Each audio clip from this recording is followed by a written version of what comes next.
So if somebody is experienced, that means they've done it before. If somebody has a qualification, that means they qualified in it, but they haven't done anything before. And this is where we need to get into a conversation about what your budget is and what you can afford. Usually the people who are experienced, the people who know what they're doing, will cost a lot more than somebody who's just qualified. The benefit of hiring somebody who's experienced is you already know they're not going to make all of the mistakes that a new guy is going to make with your money.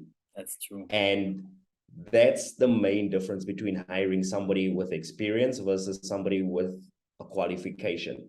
Now, I'm not saying that qualified people who don't have experience are all bad. In fact, those people are eager to learn and they are very willing to, put in the extra time and make your ads work. They are very willing to go the extra mile, but you always have to remember that you're basically teaching them with your company's budget or your company's money. So some business owners like that idea, some business owners don't like that idea.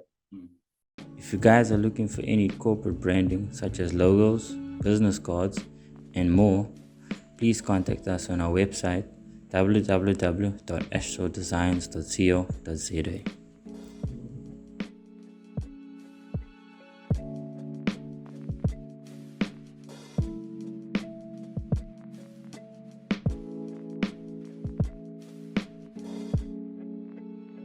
If you would like to check out some of our work, don't be afraid to visit our Instagram page or our Facebook page.